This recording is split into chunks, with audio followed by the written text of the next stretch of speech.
Hello friend, आप सभी का हमारे यूट्यूब चैनल पर स्वागत है।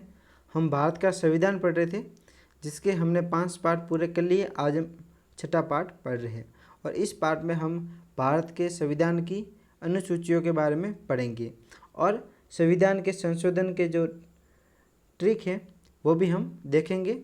बहुत ही शानदार ट्रिक है। ठीक, तो अभी तक आपने हमारे चैनल को सब्सक्राइब नहीं किया है तो चैनल को सब्सक्राइब कर लीजिए और बेल आइकन को दबा दीजिए ताकि हमारे सभी आने वाले वीडियो की नोटिफिकेशन आप तक पहुंच सके। और हमारे चैनल के सभी वीडियो की पीडीएफ पाने के लिए आप हमारे टेलीग्राम चैनल को ज्वाइन कीजिए, जिसकी लिंक डिस्क्रिप्शन में दी गई है। ठीक है, तो दोस्तों चलिए आज का वीडियो स्टार्ट करते हैं। भारत के संविधान की अनुसूचियाँ। ठीक है, तो सबसे पहले अनुसूची फर्स्ट। इस अनुसूची में 28 राज्यों व 9 केंद्र शासित प्रदेशों का उल्लेख है। जब भारत देश स्वतंत्र हुआ था उस समय 14 राज्य व 6 केंद्र शासित प्रदेश थे, लेकिन वर्तमान में 28 राज्य व 9 केंद्र शासित प्रदेश हैं। ठीक है, अब है अनुसूची दूसरी। इस अनुसूची में देश के संवैधानिक पदाधिकारियों के वेतन व भत्तों का उल्लेख है। नोट है, इस अनुसूची में उपराष्ट्रपति के वेतन का उल्लेख नहीं है, यानी कि अनुसूची 2 में सभी संवैधानिक पदाधिकारी के वेतन व भत्तों का उल्लेख है, लेकिन इसमें उपराष्ट्रपति के वेतन का उल्लेख नहीं है। ठीक है, अनुसूची तीसरी।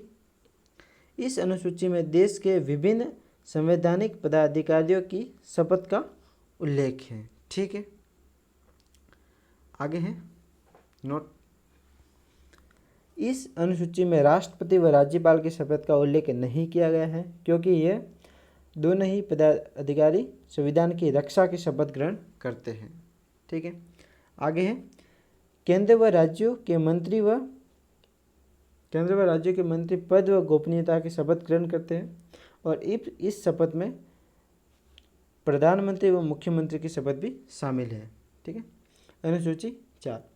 इस अनुसूची में राज्य व केंद्र शासित प्रदेशों के मध्य राज्यसभा की सीटों का बंटवारा लिखा है। राज्यसभा सदन में प्रति 10 लाख की जनसंख्या पर एक सदस्य निर्वाचित होता है तथा लोकसभा सदस्य में 5 लाख की जनसंख्या पर एक सदस्य निर्वाचित होता है। अनुसूची 5वीं। इस अनुसूची में भारत देश की सभी अनुसूचित जातियाँ व अनुसूचित जनजातियाँ के राज्य क्षेत्रों का प्रशासन व नियंत्रण लिखा गया है। ठीक है, अनुसूची 6। इस अनुसूची में असम, मेघालय, मिजोरम, त्रिपुरा राज्यों के जनजातीय क्षेत्रों का प्रशासन लिखा गया है। तो इसको हम एक बड़ी ही शानदार ट्रिक के माध्यम से याद कर सकते हैं। इसकी ट्रिक है ATMM और दूसरा है MMTA। ATMM या ममता, इस ट्रिक के माध्यम से हम इस राज्यों के नाम याद कर सकते हैं जिसका जो प्रशासन है वह अनुसूची 6 में लिखा गया है। तो राज्य है असम, मेघालय, मिजोरम व त्रिपुरा। अनुसूची 7वीं। इस अनुसूची में केंद्र व राज्यों के मध्य विधायी संबंधों का उल्लेख किया गया है। केंद्र व राज्यों के मध्य शक्तियों का बंटवारा किया गया है। तो इस प्रकार शक्तियों का बंटवारा है। शक्तियों के बंटवारे के लिए 3 सूचियाँ बनाई गई है: संघ सूची, राज्य सूची और अनुसूची। ये जो विषय थे पूर्व में थे, लेकिन वर्तमान में ये विषय इन सूचियों के अंतर्गत है। ठीक है, तो संघ सूची में पूर्व में 97 विषय थे जो वर्तमान में 100 है। राज्य सूची में 66 थे जो वर्तमान में 61 है और समवर्ती सूची में 42 थे जो वर्तमान में 52 है। संघ सूची के विषयों पर जो कानून बनाने का अधिकार होता है वो केंद्र सरकार का होता है और राज्य सूची के विषयों पर राज्य सरकार का और समवर्ती सूची पर दोनों का अधिकार होता है, लेकिन विवाद होने पर केंद्र सरकार का कानून मान्य होता है। ठीक है, अब ये संविधान संशोधन है।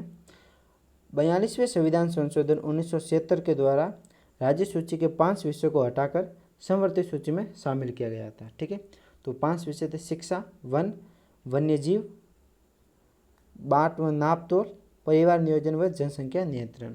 ठीक है, आगे है अनुसूची 8। इस अनुसूची में देश की प्रमुख मान्यता प्राप्त भाषाओं का उल्लेख किया गया है। मूल संविधान में 14 मान्यता प्राप्त भाषा थी जो वर्तमान में 22 भाषाएं हैं। ठीक है, तो इन भाषाओं का उल्लेख अनुसूची 8 में किया गया है। 21वें संविधान संशोधन 1967 के द्वारा सिंधी भाषा को 15वीं भाषा के रूप में जोड़ा गया।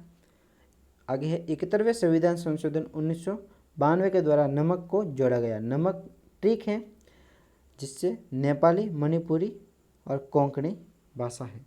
तो 16वीं भाषा के रूप में नेपाली, 17वीं भाषा के रूप में मणिपुरी और 18वीं भाषा के रूप में कोंकणी को जोड़ा गया। और इनको हम नमक ट्रिक के माध्यम से याद रख सकते हैं। एन से नेपाली, एम से मणिपुरी और के से कोंकणी। चलो दोस्तों आगे बढ़ते हैं।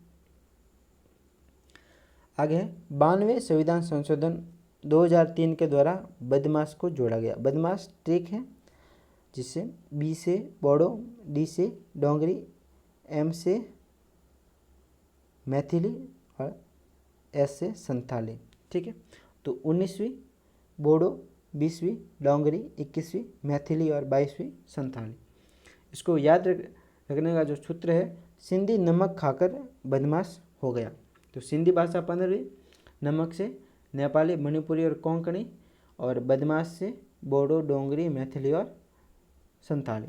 इन भाषाओं को संविधान में जोड़ा गया जो हमने देखा। आगे है संविधान के भाग 17 अनुच्छेद 343 से 351 तक हिंदी राजभाषा का उल्लेख किया गया है।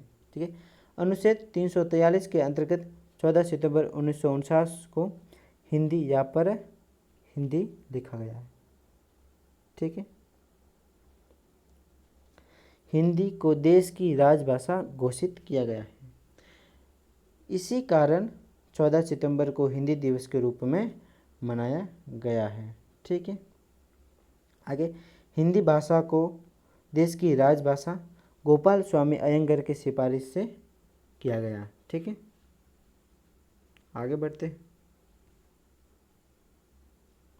अनुसूची 9, प्रथम संविधान संशोधन 1951 के द्वारा भूमि अधिग्रहण या संपत्ति अधिग्रहण संबंधित कानून को जोड़ा गया था। ये एकमात्र संशोधित जिसको लेकर न्यायालय में चुनौती नहीं दी जा सकती थी। नोट, सन 2007 में सर्वोच्च न्यायालय द्वारा निर्णय लिया गया कि 24 अप्रैल 1973 के बाद जोड़े गए विषयों को लेकर न्यायालय में चुनौती दी जा सकती है। आगे संसद के द्वारा यह कानून देश में सामाजिक और आर्थिक न्याय की स्थापना के लिए जोड़ा गया था। आगे नोट, इस अनुसूची में 286 कानून जोड़े गए। ठीक है, अनुसूची 10, 92वें संविधान संशोधन 1985 के द्वारा दल बदल निरोधक संबंधित कानून को जोड़ा गया था। और उस समय प्रधानमंत्री राजीव गांधी थे, राष्ट्रपति डॉक्टर ज्ञानी जेल सिंह, और उस समय सामूहिक रूप से दल बदल मान्य था। ठीक है, नोट, 91वां संविधान संशोधन 2003 दल बदल विरुद्ध संबंधित था। ठीक है, अनुसूची 11वीं, 73वें संविधान संशोधन 1992 के द्वारा संविधान के भाग 9 अनुच्छेद 243 क से न 16 अनुच्छेद है। इसमें पंचायत राज व्यवस्था का उल्लेख किया गया और इसके अंतर्गत कुल 29 विषयों को शामिल किया गया। ठीक है, अनुसूची 12वीं, 74वें संविधान संशोधन 1992 के द्वारा संविधान के भाग 9 क अनुच्छेद 243 क से यह 18 अनुच्छेद है। नगर निकाय व्यवस्था का उल्लेख किया गया और इसके अंतर्गत कुल 18 विषयों को शामिल किया गया। ठीक है दोस्तों, तो दोस्तों वीडियो देखने के लिए धन्यवाद। अगर आपको वीडियो पसंद आया तो वीडियो को लाइक करना, शेयर करना, चैनल को सब्सक्राइब करना और बेल आइकन को दबा देना ताकि हमारे चैनल की लेटेस्ट अपडेट आप तक सबसे पहले पहुंच सके। धन्यवाद दोस्तों, मिलते हैं अगले वीडियो में।